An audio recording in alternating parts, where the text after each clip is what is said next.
Bonjour à tous, Trading Live Universal Trading. Donc d'abord, lisez le disclaimer car ceci n'est absolument pas un conseil en finance. Voilà, je vais fermer mon logiciel ici, voilà, de Price Actioner. Donc là, nous avons des positions sur l'euro-dollar. Nous allons les sortir. Nous sommes sur un target. Nous sommes à l'attaque des derniers plus hauts. Bon, on aurait R2 en objectif. On pourrait laisser trader, pourquoi pas. Là, on a un beau target sur l'USD GPY, bon, qui est un peu contrariant. Par contre, je sors aussi mon euro GBP. Voilà. Je vais sortir mon euro dollar en direct et on va décanter nos positions. Voilà, l'USD GPY aussi se doit d'être sorti. Voilà, ah, petit lag. Eh oui, c'est à la maison. La connexion,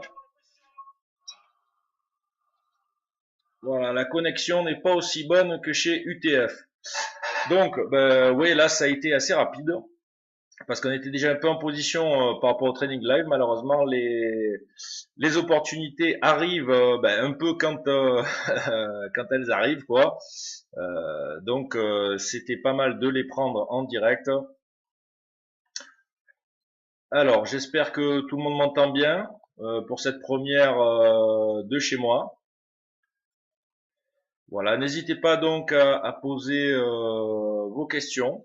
Je vais vérifier, oui, tout va bien, c'est bon. Donc n'hésitez pas à poser vos questions sur la chaîne, il n'y a aucun problème. Donc on va dérouler un peu les trades live sur l'USD GPY, tout simplement. Donc on va réattaquer par le journalier. Donc journalier, on peut voir une belle trend bearish. Voilà, ici sur cette belle bougie rouge. On est toujours sous l'influence de cette grosse jambe baissière ici, comme vous pouvez le voir. Voilà. Donc, il était logique de rechercher, on était sur un point précis. Donc en fait, avec mes price actionneurs, j'avais mis en place un premier trade short ici. Donc c'est-à-dire, c'était un achat franc à 805 qui a été invalidé. Donc je me suis reversé, c'est-à-dire sorti de trading aux alentours des 74. On va expliquer pourquoi. Voilà, donc il y a eu un achat qui a été fait sur 805 ici, sur tentative de break. On a eu deux échecs sur ces niveaux-là et à 74 environ, nous sommes sortis au milieu de ce MZ pour attendre notre signal pour se reverser. Et on a bien fait car on a eu l'apparition donc d'un très beau MZ bearish qui validait un setup price action, c'est-à-dire breaker de TL. Et au-delà de ça, donc c'était une forte tentative du marché de reverser. Donc ensuite, on a doublé la position, cette fois-ci gagnante. Là, ici, et un ordre sous ce MZ là aussi, pour jouer tout simplement l'oscillation au sein du channel, car là, on n'était plus en resumption et en trend, je dirais, et en ranging, car on aurait pu, pour moi, l'objectif, c'était d'atteindre ce niveau et d'essayer de repartir au moins, voilà, comme ceci sur le pivot. Mon scénario a été invalidé, donc là, mon scénario, c'était clair, c'était ça. Voilà. Donc mon scénario bullish ayant été invalidé, je ne suis jamais sûr à plus de 60% de toute façon en termes de price action sur mon trading. Donc voilà, je me reverse. J'ai perdu 11 pips environ, mais je peux en gagner dans l'autre sens. Voilà, c'est ça le price action.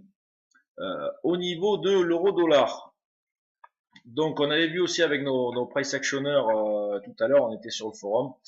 Donc là, pareil, on a malgré tout une belle réactivation des bullish aujourd'hui sur la moyenne mobile plus un niveau précis, c'est-à-dire c'est à peu près le deuxième tiers quoi de cette très forte leg bullish. Belle réactivation, donc on ne se met pas contre une telle bullish daily. En termes de 1 heure, voilà, on s'est affranchi du R1 et honnêtement l'objectif logique était R2. J'aurais pu laisser trader vu qu'on est breaker. Maintenant, bon, j'avais quand même 3 positions. Je l'ai pas mal tenu car vous pouvez voir ce mouvement-là vert est le plus fort de toute notre trend. Donc j'ai fait ce qu'on appelle en price action un travail de leg avec des additifs en 3 positions. Un premier signal ici, un deuxième à l'achat sur ce MZ et un troisième par contre en renfort gagnant sur ce niveau. Voilà, avec toute sortie sur ce niveau-là, sans couper de position, sans laisser trader. Nous, on aime bien rester liquide en fin de journée. Voilà, et donc pour le petit trade, voilà, donc toujours bullish ici. Et nos positions ici donc ont été prises avec des stops initiaux de marché sur ce niveau-là, c'est-à-dire tout simplement en se protégeant par un mouvement fort. Voilà, ni plus ni moins. C'était un stop d'origine. Maintenant, au niveau des positions qui ont été engagées, honnêtement, ce doji là m'a fait un peu peur lorsqu'on a commencé à taper les 1,1403 et j'étais prêt à sortir ma totale position. Et là, en atteignant donc en sortant sur MZ plein à 1,1424, j'étais sur un stop mental en ratio 1,1, surtout que j'étais en 3 positions. Donc je préfère sortir tout mon solde ici à 1,1424, même si je vais louper, allez, 5-6 pips multipliés par 3 positions, 5-6 pips par lot, donc pour aller atteindre le R2.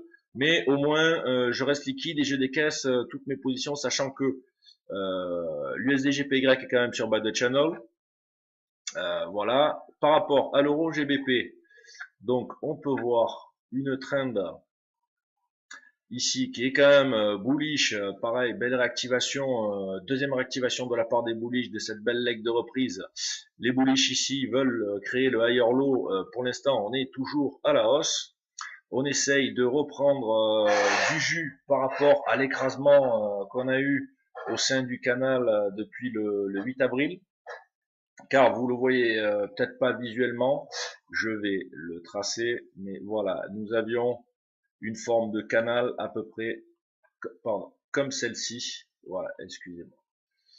Hop là, on va tracer. Donc, voilà, on avait un canal à peu près qui avait cette gueule-là. On vient être breaker et puis le break ne se fait pas franc, on remonte, on réintègre un des deux canaux potentiels et donc là en fait c'est vraiment un retour assez fort et il est pas fou d'anticiper donc sur la paire Euro-GBP une zone de ranging ici car en price action, je vous le rappelle, on ne passe surtout dans des trends comme ça bien construites rarement de bullish à bearish en V-top ou V-bottom. Ça arrive une fois tous les 1000 ans. Enfin, en tout cas pour nous. Hein, voilà. En termes de 1 heure, donc là, on avait ici bon une ambiance assez ranging. Je vous l'accorde, une ambiance assez ranging. Donc là, fallait vraiment se positionner daily 5 minutes. Moi, c'est vraiment voilà la daily verte. Donc j'achète. Voilà, c'était tout bête. Daily vert, j'achète. Par contre, j'ai été un peu piégé par rapport à l'eurodoll et par rapport à l'USD yen dans le sens où, malheureusement, on entre en position. Quand j'étais en temps réel, elle s'est faite ici aux alentours des 0,79. Le problème, j'avais 3 points de contact, donc j'attendais d'être breaker des 0,79, 0,9. Le problème, c'est que on est venu refaire un nouveau point et confirmer une zone de ranging. Donc même si la pression haussière augmente au sein du range, dans le sens où, vous voyez, voilà, les points bas commencent à devenir de plus en plus hauts, la moyenne mobile commence à s'incliner et à aller vers le point de sortie de notre ranging pour nous donner un objectif aux alentours du R3. Je préfère rester à haut du market et pourquoi pas, si on est breaker des 0,79, 0,9, là je rentrerai sur proposition price action, ça ne me dérange absolument pas. Voilà, donc maintenant nous allons essayer de nous intéresser un peu à notre Dow Jones international. Alors, pour voir un peu qu'est-ce qu'il fait. Là pour l'instant, voilà pour les propositions, donc non, pas Dow Jones, c'est le Wall Street. Voilà, comme ceci. Alors, je vais voir déjà si on a quelques questions. Hop là.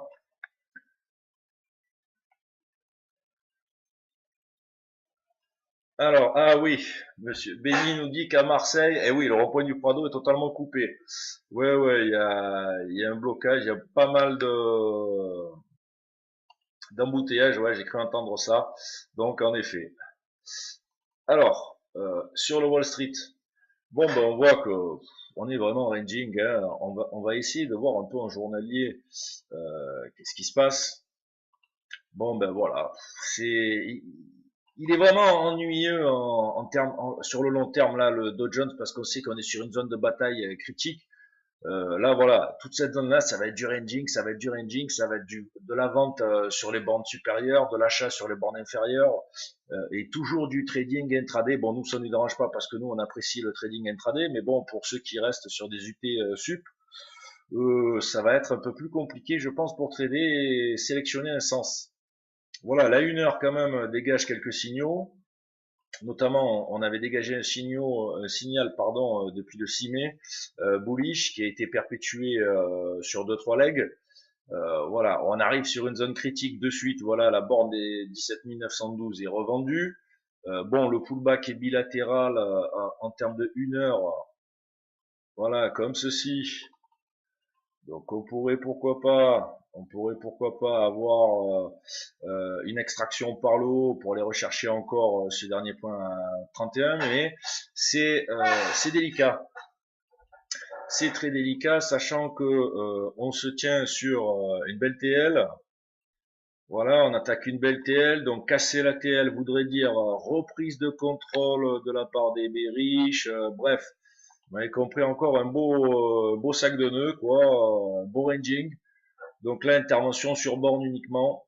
On voit que par contre en 5 minutes, c'est assez intéressant. Il y a la place pour trender, pour aller au contact de cette TL à 17 804. Sur un tel MZ, pourrait y avoir une vente. Maintenant, bon, moi ce qui m'inquiète un peu, c'est cette zone de mèche. Donc, à la limite, j'aimerais être breaker de cette zone de mèche. Le problème, c'est que ce serait un trade agressif dans le sens où si on est breaker de cette zone de mèche, à mon avis, ça va se faire assez violemment pour aller au contact de la trendline. C'est pas un trade que je vais forcément jouer en direct. J'ai essayé de soigner un peu mes positions, sachant qu'on a déjà eu 3 belles positions gagnantes, enfin 2 belles et une, bon, en sortie à 0, pour moi c'est 0, 3 pips sur le GBP c'est 0. On va essayer de soigner nos opportunités. À la hausse, sur le Dow Jones, ben, on aurait tout simplement une extraction de la borne des 875, voire pour les plus agressifs, rupture de cette TL, pour aller rechercher un niveau un peu plus haut. Là, ce serait ici, à la limite, vente au prix, voire attente de close sous ce niveau-là pour aller rechercher tout simplement le contact TL. Voilà, on est proche de cette TL, on a envie d'aller mettre en place le touch. Bon, voilà, rien de vraiment fabuleux. Là, sur l'USD Yen, ah ben, on voit quelque chose d'intéressant quand même. On voit qu'il y a une accélération baissière, forte accélération baissière. Donc, si les prix passent quelques bougies sous ce canal, il pourrait y avoir une accélération exponentielle. Et là, par contre, ben, ce canal se transformerait en gros flaque de pause qui pourrait nous amener vraiment sur des terrains beaucoup plus bas. On va donner un coup d'œil en 15 minutes pour voir un peu. Ouais, c'est pas mal du tout ce qui se passe. Donc on pourrait avoir une accélération assez violente. Maintenant, il faut attendre la close d'une heure dans 2 minutes, de 15 minutes en 2 minutes d'ailleurs. Mais un passage sous ce niveau-là, des 108,43 par exemple en clôture 15 minutes serait satisfaisant pour aller rechercher tout simplement hein, le niveau des 108,27. Mais bon, on n'y est pas encore. En price action, on attend les closes, bien évidemment. Voilà, nous avons fait un peu un tour de marché. En termes d'opportunités, voilà ce que nous voyons chez Universal Trading. Maintenant, ça rentre en ranging, c'est pas la baraka, comme on dit. Alors je regarde. Pas de questions, bon très bien. tout le monde suit, tout le monde voit le marché clairement, il n'y a aucun problème. En tout cas, n'hésitez pas, hein, même si vous avez des demandes sur des analyses spécifiques ou des questions sur des... Attention, c'est pas du conseil, c'est simplement un partage d'avis. Hein, attention, je tiens bien à le préciser, nous ne donnons aucun conseil, nous ne donnons aucun signal, nous partageons simplement notre passion du trading avec vous, car nous sommes avant tout des passionnés du trading, nous vivons de notre trading, et on souhaite tout simplement le partager avec nos auditeurs. Donc n'hésitez pas à nous envoyer donc des demandes sur des actions, etc. Tout type de support, options, forex, indices, peu importe, matières premières, il n'y a aucun problème. Nous y répondrons avec grand plaisir et gratuitement sur notre site Universal Trading. D'ailleurs, on va donner un petit coup d'œil, voilà, notre site Universal Trading. Nous allons changer un peu les horaires de Trading Live. On va se positionner peut-être aux alentours des 15h35, 15h40 maintenant. Je pense que ce sera un créneau beaucoup plus favorable et ça permettra d'essorer un peu l'ouverture du dos. Donc 10 minutes après, voilà, de laisser décanter un peu tout ce beau monde. Donc n'hésitez pas, la formation complète au price action offerte est toujours en place. Voilà, en mai, je pense qu'en juin, elle sera réitérée aussi, sous d'autres conditions, mais il n'y a pas de problème. Donc n'hésitez pas, même si vous voulez nous appeler, si vous voulez venir trader dans notre salle des marchés, il n'y a aucun problème sur Marseille. Voilà, donc on a fait une belle revue de marché. Maintenant, je pense que ce trading live pourra s'arrêter dès maintenant, car on va attendre sagement que toutes les bornes précitées cassent. En tout cas, je vous remercie. Je vous souhaite de passer une excellente journée de trading. Je vais rester un peu connecté parce que le temps que le streaming se diffuse, etc. Voilà, faut laisser les écrans allumés. Et je vous dis donc à tout à l'heure pour la clause européenne sur le DAX 30, bien sûr. C'est notre petit indice préféré. Alors, est-ce qu'il y a des questions ?